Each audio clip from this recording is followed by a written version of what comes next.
Welcome to the NBA 411. I'm Prim Sripapat. The trade deadline is quickly approaching, and whether teams are filling in the gaps as they make a push for the playoffs or are addressing some long-term goals, they all have until 3 p.m. Eastern on March 15th to get it done.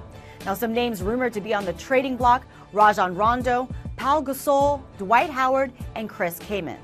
Today, our bloggers break down what their team's trade talk means and who's standing pat. We begin in the Eastern Conference with Nick Friedel in Chicago. Nick? Prim, here in Chicago, I don't think the Bulls will make a major move at the deadline because they feel like the team they have in place with Rip Hamilton coming back healthy can win a title this year. The only guy they'd even think about acquiring is Dwight Howard, and right now he hasn't shown the interest in wanting to come play for the Bulls and sign a long-term deal. So the Bulls will continue to check. Gar Forman works the phones constantly, but in the end, in the next few weeks, I don't see this team making a major move. The Miami Heat went from dangerously deep to depressingly thin over the course of 3 games on its recent road trip. The only difference in that distinction was the absence of Chris Bosh, the power forward who was away from the team for personal reasons. The question now is whether Pat Riley, by the March 15th trade deadline, is willing to go out and make a move to show up the team's front court issues. We know Miami's been interested in Joe Prisbilla and Kenyon Martin, but both of those free agents got away.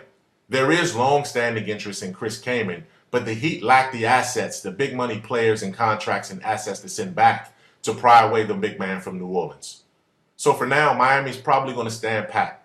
I don't see them giving up on Bosh, and the combination of Joel Anthony and Mike Miller might not be enough to fetch you anything significant in return.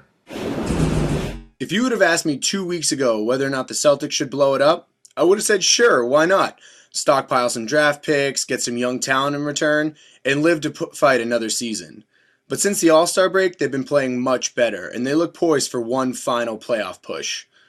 Other than a small deal to shore up their bench or securing a buyout candidate late in the season, I think the Celtics are standing pat for the most part. For as much as Dwight Howard's future has been discussed this season, the looming trade deadline doesn't seem to be adding any clarity to his situation. Buzz from earlier in the season, like rumors of deals with Lakers or the Nets, seems to have died down, and it looks like the Magic are going to keep Howard past March 15th. They seem to feel he'll have a hard time walking away from the contract they'll be able to offer him at the season's end, and that their best play may be to test and see whether he would leave of his own accord. Of course, the fear is that they would get nothing at all in return for his departure in that scenario. But with the team being as quiet as they've been the past couple weeks, it's hard to say for sure what the plan is. Back to you, Prim. Thanks, Dan. Now out west, the Thunder is on top. Spurs are in second, with the Clippers and Lakers both 6 games back. Here with the scoop on the defending world champion Mavericks is Jeff Kaplan in Dallas.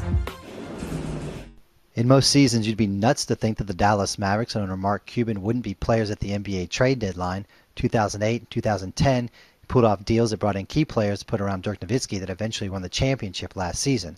But this is not most seasons. The Mavs don't have the trade assets to get the big guys, Darren Williams or Dwight Howard, so they're going after them in free agency, and that means cap space.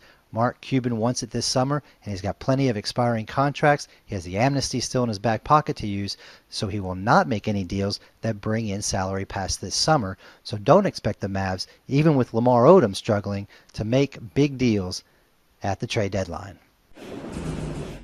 I fully expect the Sacramento Kings to not be buyers or sellers at this trade deadline. I expect them to be facilitators. I mean, look, they have $9 million in cap space. Teams are going to come after that cap space hot and heavy. So unless the Boston Celtics are up for taking Tyreke Evans straight up for Rajon Rondo, I don't think the Kings are going to make a major move. They'll just be part of a major move for someone else. So expect the Kings to pick up some draft picks, maybe some cash, and set themselves up for another summer of chasing free agents. While most fans wait for the Minnesota Timberwolves to make a trade before the deadline, I think they'll stand where they are. If they can get a team to take Michael Beasley for a first-round pick, and I'd like to remind NBA GMs he is shooting over 40% from 3 this year, I think they'd jump at the opportunity. But most of their young assets have depreciated in value over the season, and I think it's a little too early to give up on the number 2 pick just after 2 months. Thanks, guys. Now, if you'd like to try your hand at making trades for your team in the NBA, have some fun on our site, The Trade Machine, where you can make your swaps to your heart's content, and the game will automatically calculate the probability of your trade going through. You can just search NBA Trade Machine to join in the action. And our buzzer beater of the day, before the Heat-Lakers game on Sunday, ABC showed LeBron James and company walking into the Staples Center, and LeBron was carrying what appeared to be a small leather toiletry bag, or mini man purse, if you will. It was so small and unique looking. Sports websites and blogs instantly blew up. It was seriously so small, you might be able to put a razor and maybe a couple of credit cards in there. But I appreciate a man's effort to look fashionable. That's going to do it for the NBA 411 today. I'm Prim Siripipat. Enjoy the games and see you guys next time.